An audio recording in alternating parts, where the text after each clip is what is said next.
آج اس طرح کے غریب ہمارے ماحول میں بہت زیادہ آپ کو نظر آئیں گے، بہت نظر آئیں گے۔ اب رمضان آ رہا ہے، دسترخوان بھی لگائیں گے، کوٹھیوں کے باہر لینے بھی لگائیں گے، اور بے بغان اور غرباء کی غربت کا مذاق بھی اڑائیں گے، لیکن لوگوں کے حقوق اتنے وہ مار چکے ہیں، اتنے مار چکے ہیں۔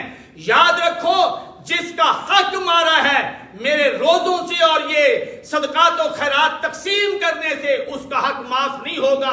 معاف کرنے کا ایک ہی راستہ ہے، یا کر وہ چیز اسے کے حوالے کرو، اس کا پلاٹ اس کے حوالے کرو، اس کی زمین اس کے حوالے کرو، اس کے پیسے اس کے حوالے کرو، اور اس سے معذرت چاہو۔